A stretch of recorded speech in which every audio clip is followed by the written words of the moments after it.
Bon vendredi midi tout le monde! Est-ce que j'ai du monde avec moi?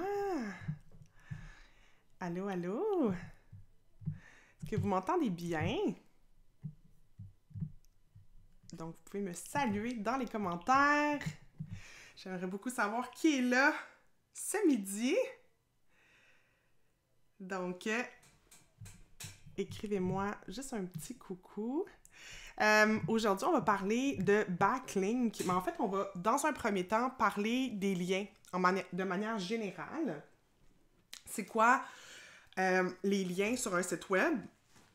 On va parler de maillage interne. Souvent, des termes que j'utilise, moi, qui, pour moi, sont tellement évidents. Des fois, je me fais un peu ramener à l'ordre que c'est pas tout le monde qui connaît, parce que c'est évident que c'est pas l'expertise de tout le monde. Donc, on va regarder ça ensemble. Je vais vous expliquer aussi où s'insère dans la stratégie une stratégie de lien. Où elle s'insère dans la grande stratégie qui est le SEO, le référencement naturel. Donc, allô? Allô, Adeline de la France? Donc, pour toi, il est... Là, nous, on a avancé l'heure, donc d'après moi, il devrait être 17h peut-être en France, ça se peut-tu? Allô Valérie, allô Karine. Donc, merci d'être là aujourd'hui. Et juste avant, j'ai envie de vous proposer quelque chose. J'ai envie de vous proposer éventuellement, prochainement, de faire un live sur Instagram. Je ne sais pas si vous me suivez sur Instagram. Je vais mettre le lien vers ma page Instagram. Je ne sais pas si vous me suivez. Cool, ok, ouais, 17h en France. Anaïs aussi qui est en France, cool! Je vais être en France tout le mois de mai et les 2 premières semaines de juin. Je vais être en France dans la famille de mon mari. On va être dans le coin de Amiens. Dans la campagne, donc sur des terres agricoles de mon beau-papa. Et donc, je serai à l'heure de la France en mai et en juin. Et c'est aussi pour cette raison-là que je ne ferai pas de live. En fait, je vais terminer mes lives à la fin avril et je vais les recommencer seulement en septembre parce que en France, j'aime aussi garder du temps pour moi, être un petit peu plus relax, justement parce que je suis pas sur le même fuseau que le Québec, donc je peux me permettre d'être un petit peu, des fois, un peu plus détachée, même si, bien sûr, je fais des suivis de mes projets. Donc voilà, mais l'autre raison, c'est que la connexion Internet est parfaite pour la vie quotidienne, travailler, tout ça, mais pas pour du streaming. Donc, c'est préférable que je ne fasse pas de live. Je l'ai testé l'an dernier. On était partis 2 mois en France avec les enfants parce que tant que mon fils n'a pas commencé l'école, il commence l'école. Au Québec, on commence l'école plus tard qu'en France.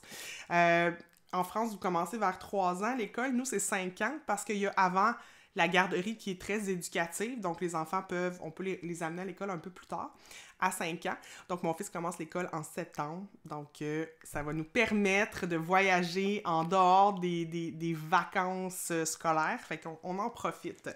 Et je le dirai pas trop fort. Je veux pas que mes enfants le sachent. Ils sont pas là de toute façon, mais on va aller à Disney dans le coin de Paris, évidemment. Fait que j'ai bien hâte. Donc, c'est ça. J'aimerais savoir, merci Karine qui a mis le lien de mon Instagram.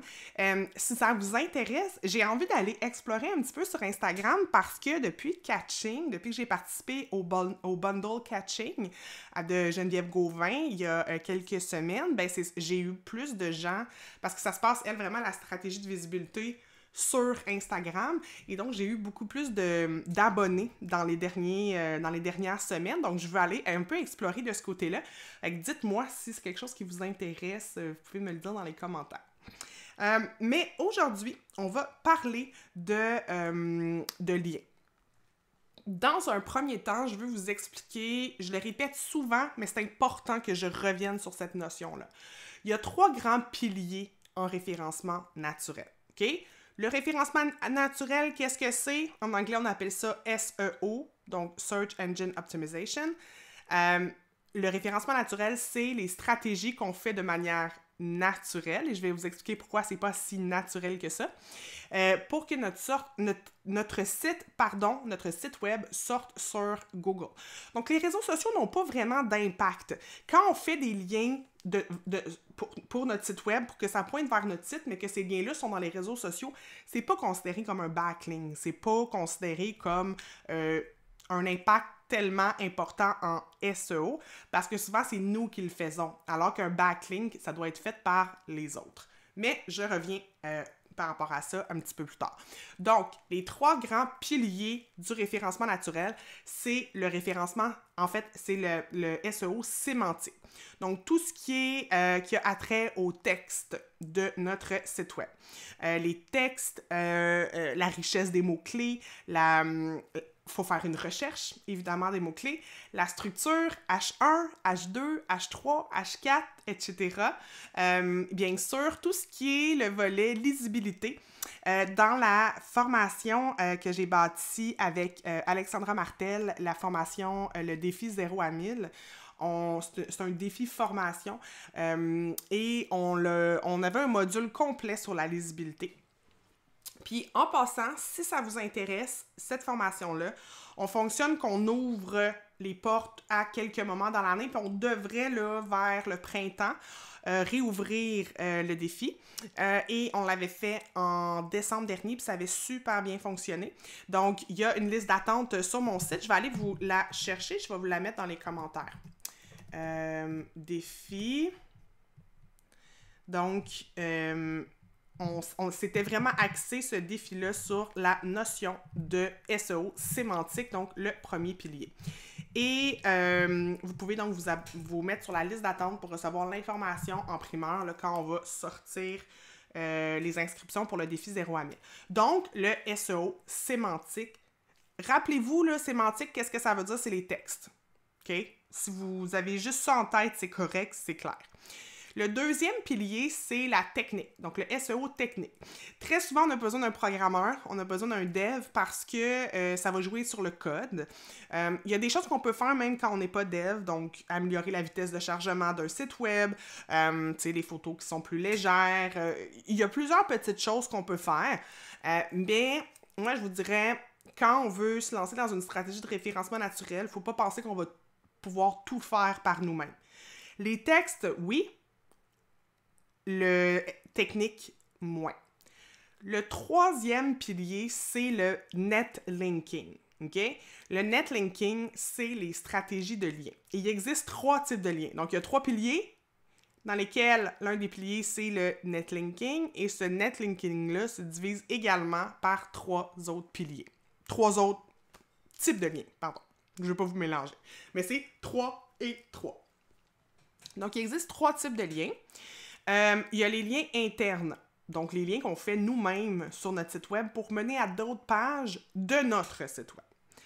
On appelle ces liens-là souvent dans une stratégie de maillage interne, où les liens entre les pages de notre site web ont une cohérence, il y a une logique entre, en fait, tous les types de pièces de contenu qu'on peut faire pour notre site, donc que ce soit des articles de blog, que ce soit des portfolios, donc des études de cas, que ce soit des pages de services. Et très souvent, cette stratégie-là, en fait, elle sert à positionner une page principale qu'on veut positionner sur Google et toutes les autres pièces de contenu servent à faire des liens vers cette page-là pour la faire ressortir.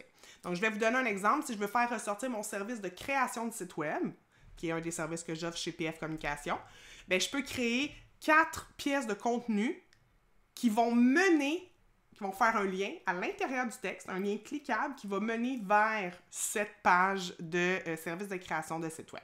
Ça pourrait être 4 articles de blog, ça pourrait être 3 articles de blog, une étude de cas, ça pourrait être un épisode de podcast, 2 articles de blog, un épisode de podcast, évidemment que j'ai fait la retranscription pour que ça fasse un genre d'article de blog.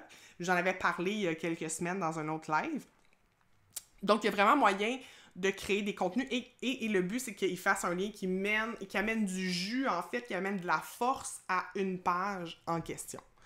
Très souvent, ça va être des pages à valeur, à haute valeur. Donc, on veut vraiment, il y a des call to action, il y a vraiment, on peut récolter des adresses courriels. Là, vraiment, le but, c'est de créer à partir de ça une relation avec nos prospects dans un objectif de découvrabilité où la personne qui visite notre site était une inconnue et elle laisse de l'information. L'information ultime, c'est l'adresse courriel ou un appel découverte ou autre, mais très souvent, ça passe par laisser son adresse courriel. Donc, j'espère que c'est clair. Karine dit « Ok, cool, oui, on avait parlé du live sur LinkedIn. Est-ce que si une personne reste très longtemps sur notre site, c'est bénéfique pour les moteurs de recherche, donc de faire promener les gens partout sur notre site? » Ouais, oui, Karine, absolument. C'est un peu, c'est beaucoup ça le but du maillage interne, OK? Donc, le maillage interne, c'est le but que la personne arrive sur une page, elle lit le contenu, l'article de blog, par exemple, elle lit le contenu, elle clique, elle offre un service de création de site web ou elle offre un freebie ou elle offre une possibilité de faire un appel découverte. Donc, la personne clique sur un autre lien et se rend dans une autre page de ton site, continue à consommer du contenu, clique sur autre chose, prend rendez-vous, peu importe, et là, a eu une expérience intéressante sur le site, s'envoie, évidemment, un message clair à Google que le site a une pertinence. Ceci dit, il y a plus de 200 critères pour positionner un site sur Google. C'est un de ces 200-là. Donc, l'idée, c'est de dire qu'il faut travailler sur plusieurs aspects. Il faut travailler sur les 3 aspects pour réellement avoir un impact. Donc, oui, tu as tout à fait raison, ça sert à ça. Donc, la personne qui posait la question, j'irai lui répondre de toute façon dans LinkedIn si elle n'a pas vu le live. Donc, je reviens, j'ai parlé des 3 piliers. Sémantique, technique, netlinking. OK? Et dans le netlinking, on a 3 types. On a les liens internes, le maillage interne dont je viens de parler. Donc, c'est des liens à l'intérieur du site. Mais il faut qu'il y ait une logique. Il ne faut pas que ça soit juste, tu sais, la pièce A de contenu, je fais un lien vers la B vers la C, la D, la puis ça n'a comme pas rapport. Il faut que Google, quand il va analyser ce maillage-là, il fasse comme « Ah, OK, elle a fait cette pièce de contenu-là dans l'objectif d'amener encore plus de valeur. » Pour que Parce que le but là, de Google, là, c'est de répondre le plus précisément à l'intention de recherche de l'internaute pour réussir sa mission, réussir à ce que l'internaute récolte la réelle information qu'il est venu chercher et non pas une information qui n'a pas rapport, qu'on arrive sur un site qu'on fait comme « Pourquoi Google m'a mis ça dans les choix, là? » C'est même pas ça, là. Ça n'a pas rapport. J'ai pas besoin de ça, là. C'est même pas ça que j'ai demandé. Donc là, Google a échoué dans sa mission de donner vraiment un contenu pertinent. Bon. Mais Google n'échoue pas très, très souvent. Hein? C'est pas pour rien que c'est le moteur de recherche qu'on utilise le plus. Donc, ce lien interne-là est important, mais on a le plein contrôle parce qu'évidemment, on gère notre site web de A à Z. Hein? Donc, on peut tout gérer. Moi, j'ai cordonnier mal chaussé, je travaille sur mon maillage interne, mais j'ai des choses à faire, puis bien évidemment, je le fais pas, parce que je travaille sur les sites de mes clients, en priorité, si je veux vivre. Mais j'ai du travail à faire au niveau de mon maillage interne, donc même éventuellement, tantôt, je pourrais peut-être même vous montrer mon site. Les petits travaux que j'ai à faire. L'autre point, c'est les liens sortants. Les liens sortants, c'est aussi nous qui les faisons. C'est des liens qui vont mener vers d'autres sites. Et pour ces sites-là, bien, ça devient des backlinks, ça devient des liens entrants. Mais pour nous, c'est des liens sortants. Donc, c'est super important que lorsqu'on crée ce type de lien-là, ça l'ouvre une autre fenêtre dans le navigateur de l'individu pour pas que la personne quitte notre site. Donc, ça ouvre un autre onglet à côté. La personne peut aller voir le site en question et au besoin, revenir vers notre site à nous. Alors que si ça crée une page, puis ça écrase notre page en quelque sorte, mais là, la personne, ça se peut qu'elle fasse pas back ou qu'elle ne se souvienne même pas c'est quoi le chemin qu'elle a parcouru pour se rendre à la page en question. Donc, les liens sortants, c'est souvent des liens qu'on va faire pour, créer des backlinks pour les autres personnes. Parce que si on veut que les gens nous en créent, il faut leur en créer aussi souvent. C'est un peu un échange. Puis c'est pour ça que tantôt, j'ai fait naturel, parce que ça se fait pas toujours de manière naturelle. OK? Et le fait que c'est une stratégie faut y aller avec parcimonie parce que Google va s'en rendre compte si c'est pas naturel. Donc, il faut faire attention à ça. L'autre point, donc, de ces liens sortants, il y a certains critères. Bien sûr, on fait des liens sortants vers des sites de qualité, des sites qui ont un lien direct avec le sujet de notre pièce de contenu, de notre article de blog ou autre. Donc, c'est vraiment important que ça soit réfléchi. Très souvent, ça va être pour citer une source. Donc, tu sais, par exemple, je vais faire un article sur un sujet, puis ben j'ai pris ma source sur tel site. Ben souvent, je vais mettre sur la statistique en question, si je dis 25% des gens font blablabla, ben le 25% des gens font blablabla, ça va être un lien cliquable qui va ouvrir vers ma source. Parce que c'est sûr que je vais vouloir citer des sources crédibles. Je veux que les gens voient que je suis crédible, mais aussi je vais créer des backlinks. Puis ce que je peux faire, c'est contacter le site en question, dire regardez, je viens de faire une pièce de contenu, je vous cite, non seulement je vous cite, je vous crée un backlink. Pour moi, c'est un lien sortant, mais pour vous, c'est un lien entrant. Qu'est-ce que vous diriez de m'en faire un en échange? Ça, c'est une des astuces, parce que j'ai appelé mon live 5 astuces pour aller chercher des backlinks. Ça, c'en est une des astuces. Mais je voulais, avant de rentrer concrètement dans ces astuces-là, je voulais vous parler un peu, décortiquer où se situe justement cette stratégie de backlink. Et moi, dans mon équipe, la pro du backlink, c'est Wissal. Donc, Wissal qui est le bras droit de Ayman. Ayman Ismail, qui est mon collègue dont je parle souvent, qui est en Tunisie, que je vais aller voir très bientôt. On espère que, d'après ce que j'ai compris de la pandémie, ça devrait être bon. Mais je suis supposée d'aller en Tunisie en juin. Et Ayman devrait venir au Canada quelques semaines plus tard pour un peu explorer peut-être le Canada un petit peu, puis qu'on puisse travailler ensemble, parce que c'est sûr qu'on a des projets d'affaires qu'on veut développer. Donc voilà pour ça. Donc je parlais de Wissal parce que Wissal, elle est très bonne. Ça fait pas longtemps qu'elle fait du SEO. On l'a formée chez PF Communication. Elle va à la recherche de backlinks et c'est du travail. C'est vraiment, ça prend de la persévérance. Puis je vais vous expliquer pourquoi. Parce qu'on essuie beaucoup plus de refus que de oui. Donc, je rentre dans mes 5 astuces. Je vous ai déjà nommé la première. Puis si vous avez des questions, là, je vous invite vraiment à commenter ou à les poser. Adeline, donc, O comme 3 com, hein, j'allais dire 3 pommes, mais O comme 3 com. Merci pour ton beau commentaire.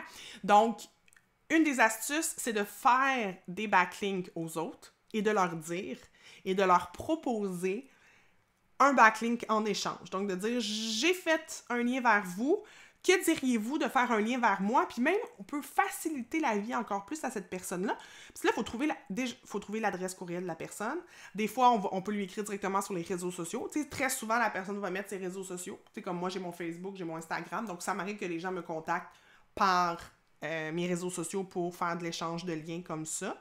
Mais sinon, j'ai mon adresse courriel ou bien mon formulaire de contact. Donc, les gens peuvent entrer en contact avec moi rapidement. Et les gens vont donc me proposer un échange de liens où ça, elle va dire, ben, j'ai fait un lien vers vous, voulez-vous faire un lien vers moi en échange de bons procédés. Puis comme je vous dis, on essaie de faciliter la vie à la personne, donc on lui propose, on va naviguer sur son site, et on dit dans telle pièce de contenu, ça pourrait être intéressant de faire un lien, j'ai vu que vous parliez de telle affaire. Donc vous voyez la quantité de travail qu'il y a là, c'est pas juste d'aller chercher, il faut vraiment analyser, il faut aller sur le site de la personne, il faut comme, OK, tu parles de telle affaire, mais moi, j'ai un article qui va encore plus en profondeur sur tel sujet. Parce que vous avez compris que des backlinks, on en veut de sites qui sont dans la même sphère d'activité que nous. Hein? On ne veut pas des backlinks, si je suis dans le domaine de l'esthétique, je ne veux pas des backlinks dans le domaine du sport. Ça ne va absolument rien m'apporter. Google va faire comme, pourquoi? Ça n'a pas d'intérêt. C'est pas un backlink de qualité. Il ne va pas vraiment considérer ça là, dans son algorithme. Donc, ça, c'est ma première astuce. C'est carrément de l'échange de liens. Puis comme je vous dis, plus on facilite la vie à la personne, plus il y a de chances qu'elle dise oui. Puis, tu sais, moi, à une époque, là, je le fais un petit peu moins, mais parce que j'en reçois vraiment beaucoup des courriels comme ça. Il y a des gens qui font ça dans la vie, là. Puis moi, vu que je suis dans le domaine du SEO, ben, je suis encore plus targetée pour faire des liens parce qu'évidemment, les gens sont tout à fait au fait et conscients de cette stratégie-là. Puis avant même, je faisais une liste pour me souvenir et j'allais faire un retour. Je retournais vers la personne 2 mois plus tard. Ah, j'ai vu que vous n'aviez pas fait le lien. Pouvez-vous le faire, s'il vous plaît? Avez-vous en tête un échange quelconque qu'on pourrait faire? Bon. Donc, je faisais même un suivi. Là, je le fais plus vraiment, mais ça peut être intéressant pour voir qu'est-ce qui s'est réellement fait. Je vais répondre à la question de Karine après, mais je voulais juste dire aussi, ce type de lien-là, c'est à vie, en fait. Au sens que tant que la personne décide que son site existe, en théorie, tant que son site existe, en théorie, le lien devrait exister. Si la personne décide de faire un gros ménage de son contenu parce qu'elle change un peu d'orientation, elle change de public cible, ben peut-être qu'à ce moment-là, notre lien va finir par disparaître. Il n'y a pas vraiment de garantie que le lien va rester à vie, mais la majorité du temps, oui, qu'on peut considérer que c'est à vie. J'ai une mini-question. Si on ajoute un lien externe et que cette page disparaît à un moment donné, est-ce qu'on reçoit un pop-up qui nous avise que notre lien sera une erreur? En fait, il faut installer une extension. Tu as vraiment des bonnes questions, Karine? Il faut installer une extension sur son site. Je vais juste aller chercher le nom de celle que moi j'utilise. Bon, comme vous savez, si vous me suivez depuis un certain temps, je suis amoureuse de WordPress. Donc, c'est mon CMS préféré. Puis je pense que c'est Broken Link ou quelque chose comme ça, là, le nom. Et là, je vais juste en profiter pour aller fermer mon Facebook Messenger qui fait des ding-ding. Donc, je vais juste fermer ça ici. OK. Mon Dieu, j'en ai 4 d'ouverts, hein, comme de fait. Je vais aller chercher le nom de cette extension-là. Je pense que c'est... Ben oui, en fait, je m'en souviens, c'est Broken Link Checker. Et à chaque fois que j'ai un lien qui ne fonctionne plus, je reçois un courriel. Puis c'est super facile. J'ai juste à cliquer sur le bouton dans le courriel. Ça ouvre la page dans mon site et j'ai juste à faire déconnecter le lien, celui qui n'existe plus. Je pourrais aller le changer, mettre un autre, mais des fois, je suis trop paresseuse, je fais juste déconnecter le lien, tout simplement. Donc, oui, c'est tout à fait vrai. Et ça m'amène à ma deuxième astuce. Partir à la course de liens brisés. On navigue sur certains sites, il y a des extensions Chrome qui nous permettent de voir si un site en question a des liens brisés. Exactement les liens dont tu parles, Karine. Si ce site-là a un lien brisé, on peut écrire au webmestre ou au propriétaire du site et dire « J'ai remarqué que dans tel article, vous avez un lien, mais il est brisé. Peut-être que vous ne le savez pas, je vous l'apprends. Puis du même coup, je vous propose de remplacer ce lien-là par un lien de mon site. Et je vous rends service en vous apprenant que vous avez un lien brisé. Idéalement, on ne veut pas garder ça sur notre site, ça n'envoie pas un bon message. Et on suggère de mettre notre lien. Mais évidemment, il faut que ça soit lié au sujet. Il faut qu'on ait une pièce de contenu qui a rapport, il faut que ça soit dans la même sphère d'activité. Et l'extension pour ça, je vais juste trouver le nom. C'est une extension Chrome, là. Donc, je vais juste aller voir son nom. On peut appeler ça aussi des liens morts. Ça, c'est sur notre site à nous. Je vais juste me souvenir du lien.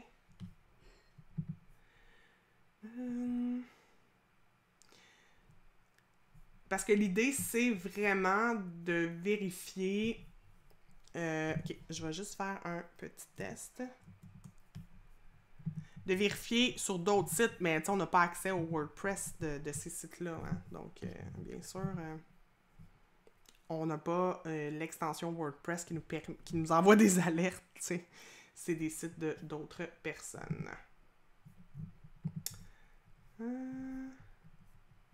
Je vais juste vous revenir. J'aurais dû le sortir avant. Parce que c'est plus moi qui fais ça au quotidien.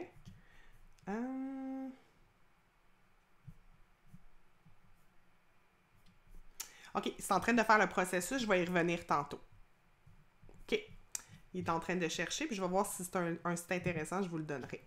Donc là, premier truc, c'était le guest blogging. Je vais juste retourner à ma petite liste. Donc, le guest blogging, c'était le premier. Le deuxième, non, en fait, c'était de réparer des liens. OK? Donc, de réparer des liens. En fait, le premier, c'était pas du guest blogging pantoute, excusez-moi, c'était de l'échange de liens. OK? J'ai comme passé par-dessus mon autre sujet. Donc, le premier, échange de liens. Le deuxième, réparer des liens sur d'autres sites. Je suis en train de le tester, une extension. Je vais vous la présenter après. Le troisième, c'est le guest blogging. Donc ça, le guest blogging, c'est de contacter quelqu'un et de dire « J'ai rédigé une pièce de contenu. J'ai pas l'intention de la mettre sur mon site à moi. Je vous offre cette pièce de contenu-là. Donc, je la mets sur votre site à vous. Pouvez-vous faire un lien vers mon site, par contre, dans cette pièce de contenu-là? » Donc, c'est super intéressant parce que la personne reçoit une pièce de contenu gratuite. Évidemment, il faut que ça fitte avec sa ligne éditoriale, il faut que ça fitte avec son public cible, il faut que ça soit lié à la sphère d'activité. Mais tout ça, c'est logique. Mettons qu'on met ça de côté, c'est parfait. Donc, on fournit. On va voir ce site-là, il y a combien de mots par article. Et mettons que c'est des articles de 800 mots ou de 1500 mots. Bon, on en écrit un similaire avec des sujets liés. Et on dit, je te le donne, carrément, je te le donne. Cet article-là, ça m'a pris 5 heures à écrire ça. Je te le donne parce que je veux que tu me fasses un lien vers mon site à moi. Puis comment on choisit ces sites-là? Ben, on choisit des sites qui ont une forte autorité. Et ça, on peut le savoir, l'autorité, le domaine authority. Je vous ferai un live juste sur ça, éventuellement. Donc ça, c'était mon troisième conseil. Ensuite, mon quatrième, c'est les répertoires. Donc, il existe des répertoires sur le web, donc plusieurs répertoires où c'est des répertoires gratuits, souvent, où c'est des bottins. Souvent, la ville de Saint-Jean-sur-Richelieu, parce que j'habite là, répertorie des liens, en fait, répertorie tous les sites web de tous les vétérinaires du coin ou de toutes les boutiques qui font des produits faits à la main, ou bon, peu importe. Donc, on part à la recherche de ces répertoires-là et souvent, c'est gratuit. Donc, on soumet, on écrit au webmess, puis ça coûte rien. Donc, ça, c'est mon quatrième truc. Trouver des répertoires, des bottins. Tapez vraiment là, dans Google répertoire, puis votre sphère d'activité ou bottin, puis votre sphère d'activité. Ça, c'était mon quatrième truc. Mon cinquième, ça coûte quelque chose. C'est de l'achat de liens. Il y a une grosse industrie d'achat de liens. C'est pour ça, encore une fois, mes guillemets de naturel, parce qu'évidemment, la différence entre du référencement naturel et du référencement payant, c'est que le payant, on paye. Donc, par exemple, du Google Ads, c'est du référencement payant. Alors que le SEO, c'est supposé être naturel.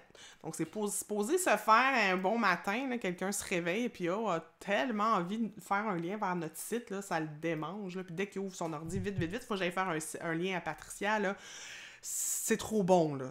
On s'entend, là, c'est rare que ça marche comme ça. Okay? Oui, quand on fait vraiment des bonnes pièces de contenu, les gens vont nous faire des liens naturellement. On ne le saura même pas parce qu'on va donner l'autorité dans notre domaine. Puis les gens vont dire comme « Ah, je veux amener ma crowd vers cette personne-là, vers ce site-là, parce que c'est vraiment un site de qualité, puis les gens vont en récolter beaucoup d'informations et de valeurs. Puis c'est beaucoup ça aussi, le SEO, c'est beaucoup dans l'échange, c'est beaucoup dans la générosité, c'est de ne pas penser juste à soi, puis que notre site web fasse partie de l'écosystème qui est le web, qu'il soit pas tout seul dans sa petite maison, tout seul de son bord, mais que le site se dévoile et fasse partie d'un écosystème.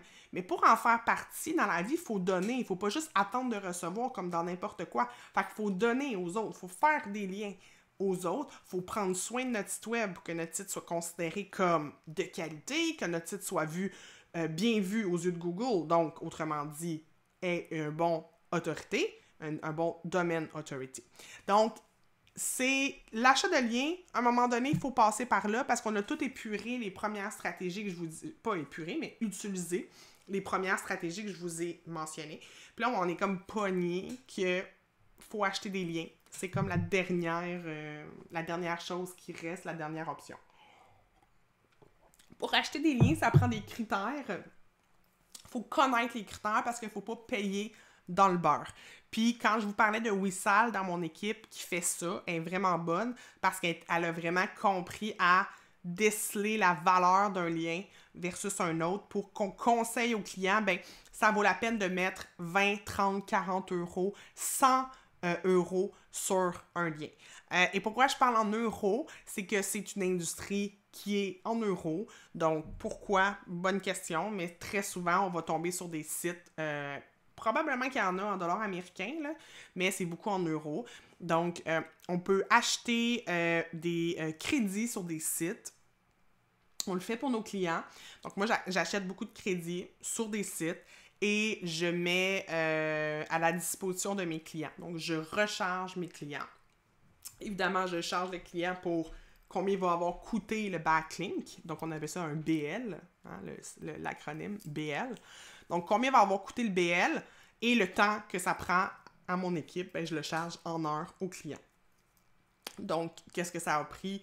1 heure, 2 heures pour trouver ce BL-là. Et donc, voilà, c'est vraiment comment je pourrais dire, une spécialité du SEO, la recherche comme ça de backlink. Et comme je vous dis, faut prévoir des budgets pour ça. Et comment on fonctionne avec le backlinking, c'est qu'il faut l'étendre dans le temps. Il ne faut pas que du jour au lendemain, votre site ait 25 nouveaux backlinks. Ça ne marchera pas. Ça ne passera pas. Google va s'en rendre compte, c'est pas naturel. Là. Ça se peut pas qu'il y ait 25 personnes de 25 sites web différents qui se réveillent un matin et qui vous fassent un backlink.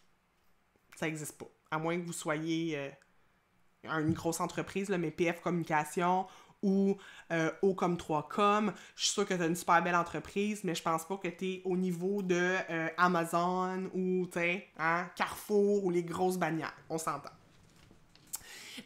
Donc voilà. Là, je vais juste retourner chercher parce que j'aime pas celui que j'ai ouvert. Donc, je vais juste aller chercher pendant ce temps-là. Si vous avez des questions, ne vous gênez surtout pas pour les écrire en commentaire ou faire juste des commentaires tout simplement. Puis, je vais juste aller chercher l'extension. Parce que... Ah ouais, c'est ça. OK. Je vais vous partager mon écran. OK? On va y aller comme ça. Je vais vous partager 2 choses. Donc, bien sûr, je suis sur WordPress. Je le répète tout le temps. Mais si vous êtes sur... un autre CMS, ben malheureusement, je ne peux pas vous faire de démo. Mais là, je vais vous le faire avec mon site. Donc, là, vous devriez voir mon écran. Alors, je vais venir ici sur mon site web, OK? Donc, moi, l'extension que j'utilise, je vais essayer de la retrouver. OK, Broken Link Checker. Et je crois... Ouais, j'ai 7 liens cassés. Donc, je les vois ici. Donc, par exemple, sur un article... Ah, ben, regarde, ma politique de témoin, là, mes politiques, là, témoins, cookies, confidentialité, je faisais des liens vers des pages, puis il semblerait que ces pages-là n'existent plus. OK? Donc, je pourrais juste le délier. OK?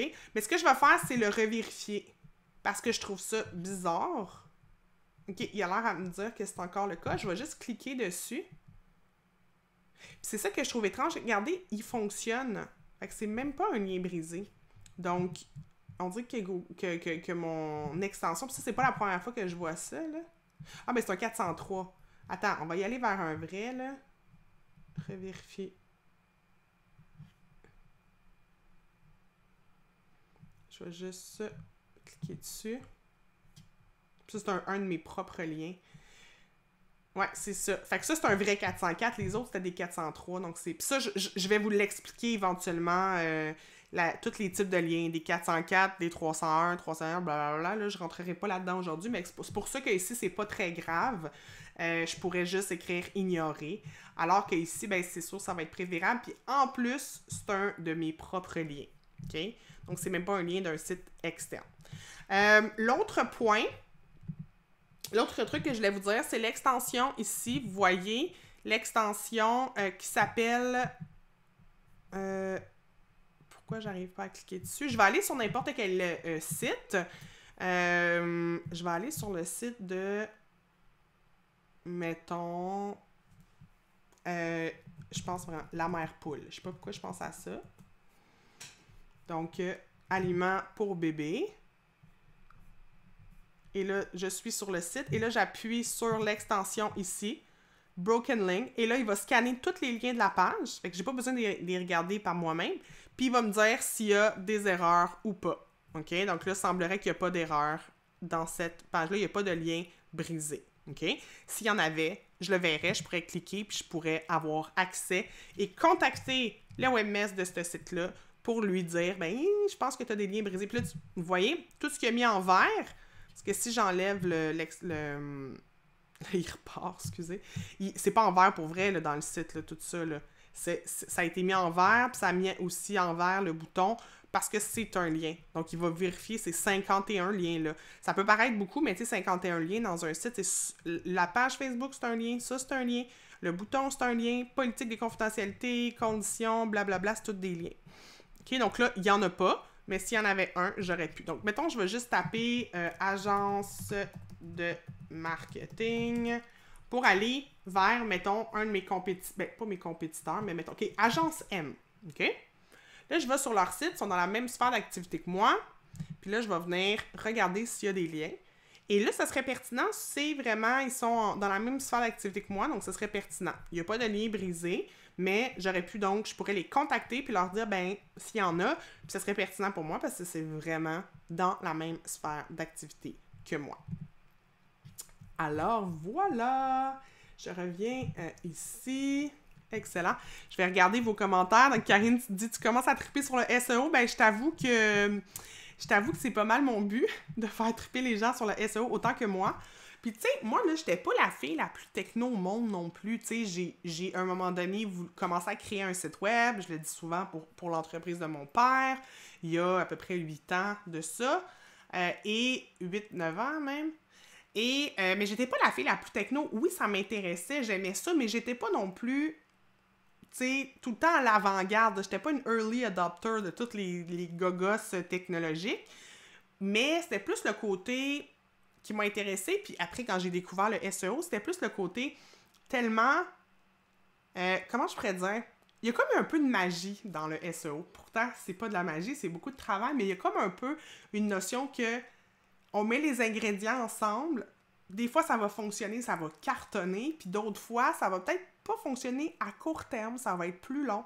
Mais j'ai toujours préféré le référencement aux, par exemple, réseaux sociaux, que j'aime beaucoup pour mon entreprise, mais que j'ai pas cette fibre de créer des stratégies réseaux sociaux pour mes clients, par exemple. Super Anaïs, je suis vraiment contente que ça soit clair, tant mieux. Tout à fait, je suis pas du tout à ce niveau-là car les sites internet ne sont pas dans mon domaine. Mais j'espère que tu as un site, par exemple, Adeline. Je te souhaite. Sinon, écris-moi, on verra comment on peut t'arranger ça. Axel, 17h, c'est trop juste pour moi. Ah, Colin, ben tu pourras écouter en rediffusion, Axel, il n'y a pas de problème. Donc, c'est ce qui conclut en quelque sorte mon live. Si vous n'avez pas d'autres questions, j'ai terminé ce que je voulais vous dire aujourd'hui par rapport au backlink et aux liens de manière générale. Je vais vous mettre dans les commentaires le broken link checker. Donc, l'extension Chrome, je vais juste vous l'écrire ici. Donc, extension Chrome Broken Link. Non, c'est pas Broken Link Checker. Attends. Comment il s'appelle? Ouais, Broken Link Checker. Exactement. Broken Link Checker. Et le logo, là, c'est genre un A dans un carré rose. OK? C'est ça le logo. Et quand on est sur notre propre site, c'est une extension pour savoir si on a des liens cassés. Puis je me souviens jamais son nom. C'est-tu aussi Broken Link Checker? Ouais, c'est ça. Ça a le même nom, en fait. Donc, Broken... Mon Dieu, pourquoi je mets un T? Broken Link Checker dans les deux cas. Donc, pour notre propre site à nous et pour les autres sites. Donc, hey, je voulais vous dire, je vais un petit peu modifier mon horaire des prochaines semaines en termes de live. Fait que je vais ouvrir mon agenda puis je vais vous dire à quoi ça va ressembler prochainement. Donc, vous le saurez, de toute façon, vous recevez mes infolettres. Puis, tu sais, comme je vous ai dit, j'aimerais beaucoup essayer un live sur Instagram. Si vous me suivez sur Instagram, dites-le moi. Ça va vraiment me faire plaisir de vous joindre sur Instagram et de voir si vous êtes là pendant mes lives. Donc, j'ouvre mon calendrier pour vous annoncer les prochains lives que je vais faire. Donc, la semaine prochaine, le 25 mars, je prends congé de live pour passer la journée l'après-midi, le midi, avec une amie, Vanessa Christelle. Donc, on va aller passer du bon temps ensemble. Puis juste pour vous dire, c'est notre party de Noël. OK? On est rendu le 25 mars. Hey, mais c'est bon! Vanessa, on n'avait même pas pensé, c'est le 25 mars. Exactement 3 mois plus tard après Noël. Ben, mieux vaut tard que jamais. Donc, je fais pas de live vendredi prochain. Le 1er avril, Poisson d'avril, je le passe avec Mathieu Chevalier, puis on va parler d'empathie. Comment intégrer l'empathie dans nos stratégies en marketing. Donc, j'ai bien hâte de discuter de ça avec Mathieu. Et je prends encore congé de live. Là, vous allez me dire, coudonc, elle a besoin de vacances. Oui, en effet. Je prends congé de live le 8 avril. Je vais dîner avec Julie Rochon et la gang de Positionne-toi comme une pro. Donc, je suis en accompagnement stratégique et dans le programme Positionne-toi comme une pro avec Julie Rochon. Et on se fait un lunch de filles. Probablement qu'il va y avoir des gars. Il n'y a pas beaucoup de gars dans Positionne-toi comme une pro, mais il y a des gars un peu quand même. Donc, le 8 avril, je ne serai point présente en live. Ensuite, c'est Vendredi Saint. Donc, le 15, je vais également être absente en live parce que à chaque année, je faisais l'erreur, mais en fait, la dernière année, parce que ça fait juste 1 an et demi que je fais des lives. L'année passée, j'avais fait l'erreur de me booker un live avec une invitée le Vendredi Saint. Et qu'est-ce que m'étais pas souvenu, c'est que mes enfants n'ont pas de garderie. La garderie est fermée le Vendredi Saint et le lundi de Pâques. Donc, ce que ça faisait, c'est que je me bookais un live et là, mon chum, mon mari, mon gentil, très, très gentil mari, devait s'occuper des enfants pendant ce moment-là. Puis ça donne que c'est le midi, donc c'était à l'heure du lunch. Donc, c'était problématique. Alors, je m'écoute, j'écoute mon mari, je veux le bien de ma famille. Donc, le 15 avril, il n'y aura pas de live. Ensuite, je vous fais un live en solo le 22 avril. Et c'est là peut-être que j'aurais le goût de faire un live en solo le 22 avril sur Instagram. Donc, je vais évaluer ça. Et le 29 avril... Ah oui, non, c'est vrai, j'étais en train de me tromper. Attendez. Je me trompe, là. Ah, c'est vrai! Le 8 avril, là, excusez. Le 8 avril, je vais dîner avec Julie Rochon. Mais je vais faire un live le 8 avril. Je vais le faire à 10h. Donc là, je vais tout vous mêler. Je vais le faire à 10h, heure du Québec, au lieu de midi. Et je vais le faire avec Emeline et on va parler de sécurité informatique. J'en avais parlé en début d'année avec Kaylin Johnson, mais Emeline est aussi une spécialisation, une expertise différente, fait que ça va être vraiment pertinent de discuter de ça avec elle. Et donc, Vendredi Saint le 15, j'en ai pas. Le 22, je fais un live en solo. Et mon dernier live de l'année... de la présente saison, parce que je vais recommencer en septembre, je le fais avec Myriam Gessier. Je suis tellement contente. Je la suis depuis une couple d'années, de mois. Je la suivais un peu... je voyais passer ces choses. Je la suivais pas directement, mais je voyais son nom, en fait, apparaître partout. Quand les gens cherchaient un expert ou une experte SEO, puis c'était Myriam qui sortait. On a des connaissances en commun. Annie Picard, qui fait du SEO aussi, me parle de Myriam. J'écoute un podcast de Tatiana Saint-Louis. Elle interviewe Myriam Gessier. Et c'est tellement cool d'avoir une autre experte SEO, une autre femme. Je suis vraiment excitée de partager cette passion-là avec d'autres femmes parce que c'est un petit peu plus un milieu masculin, quoique ça s'en vient de plus en plus, le web, autant féminin que masculin. Et avec Myriam, vous aurez deviné qu'on va parler de SEO. On n'a pas encore déterminé le sujet exact de notre live, mais c'est sûr qu'on va parler de SEO. Et ça me fait tellement... J'aime tellement ces collaborations-là avec des gens qui font la même chose que moi. Je les vois tellement pas comme des compétiteurs, comme des compétitrices. C'est des collaborateurs, c'est des gens... J'ai parlé avec Myriam... On s'est fait un genre de café virtuel, puis là, elle est en Europe présentement. J'ai parlé avec elle, on a fait un petit 30 minutes sur Zoom, puis, je veux dire, à la 29e minute, j'étais comme « Non, je veux pas que ça finisse! » Là, on s'est dit « On va se reprendre un autre rendez-vous parce qu'on veut absolument se parler. » Puis là, on s'est booké ce live-là. Puis, tu sais, on s'est échangé plein de trucs. On disait « Ah, moi, je fais telle affaire, j'ai un document que je donne à mes clients, je pourrais te l'envoyer. » Ah, mais là, elle est en train de préparer une formation qui va être complémentaire à la mienne. Je dis, ah, mais je vais en parler à ma liste courriel, je vais en parler sur mes réseaux sociaux. C'est comme tout de suite une envie d'échanger, de collaborer qui me réjouit. Genre, j'ai les yeux pleins d'eau parce que je trouve ça tellement important.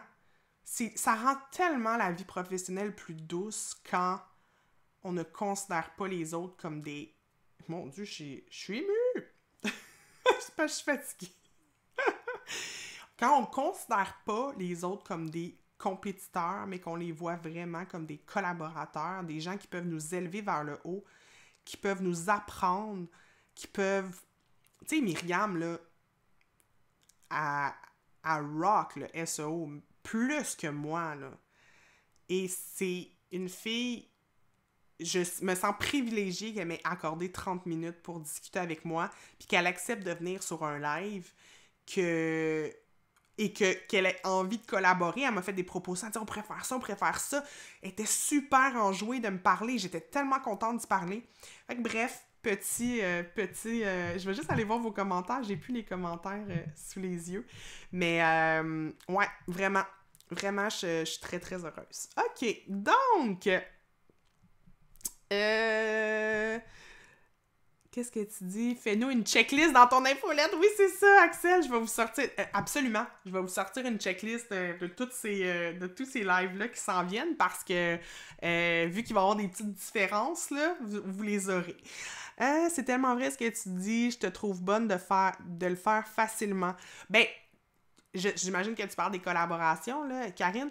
À la base, c'était pas quelque chose de naturel pour moi parce que j'étais très... J'avais peur.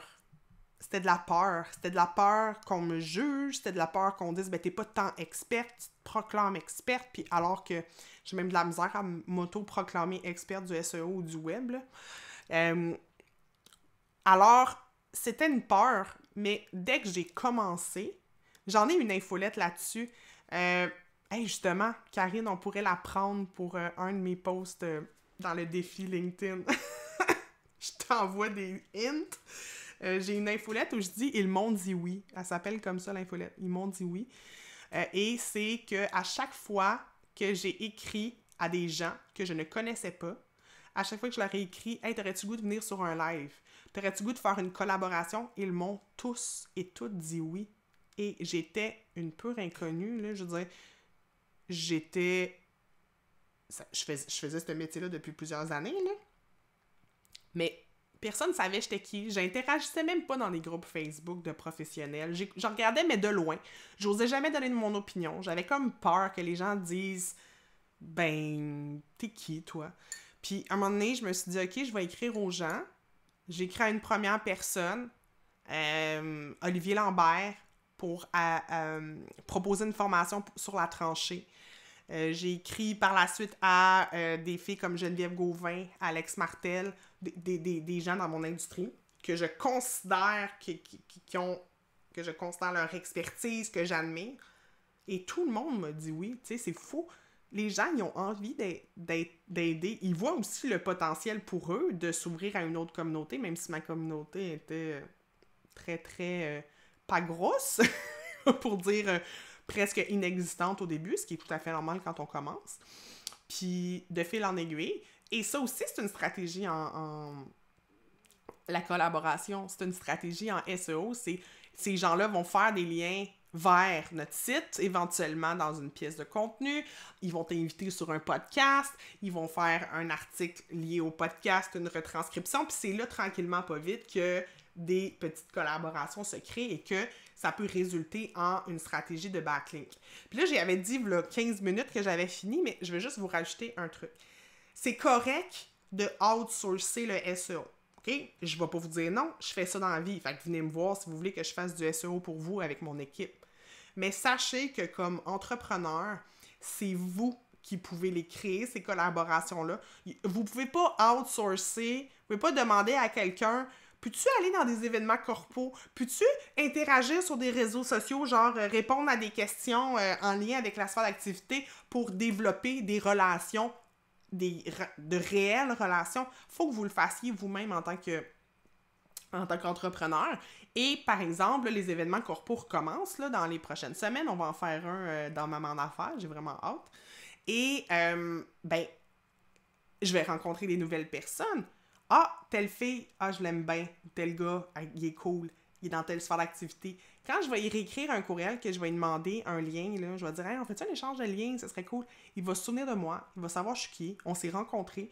Donc, tu peux pas outsourcer ça, là. Tu peux pas demander à une agence de faire ça pour toi. Faut que tu en fasses aussi toi-même parce que c'est toi le visage puis c'est toi la personne qui représente l'entreprise. Puis tout est une question d'être humain, là. C'est toutes des relations humaines qu'on développe. C'est pas juste, t'écris toujours à un être humain là, qui va le créer, ce fameux backlink-là. Là. Donc, tu sais, tout est dans comment tu vas approcher, comment tu vas développer la relation. Je te comprends, Patricia, le jour où on commence à collaborer, ça fait tellement de bien et on se sent moins imposteur. Tellement, t'as raison. C'est tellement à développer cette façon de voir le travail.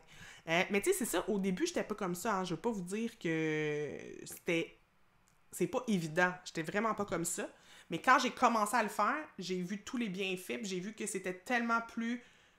Les bienfaits étaient tellement plus grands que ma peur. Moins imposteur et moins angoissé aussi, j'imagine, car toujours vouloir se protéger et protéger son expertise, c'est stressant. Ben, t'as tellement raison, Karine. C'est stressant, vraiment. Je vous remercie vraiment d'avoir été là ce midi. Je prenais déjà plaisir à mes lives en solo, mais parce que je suis pas en solo, je suis avec vous. Donc, je suis toujours super contente de vous jaser. Si vous avez aimé mon live, partagez-le. Commentez-le pour qu'il y ait de l'engouement et qu'il ressorte grâce à l'algorithme de Facebook pour que le plus de gens possible le voient. Je vous remercie infiniment. Je vous souhaite surtout un bon week-end. Je pense qu'il va faire beau, en tout cas dans mon coin, sur la rive sud de Montréal. Donc, reposez-vous. Je vous aime. À bientôt.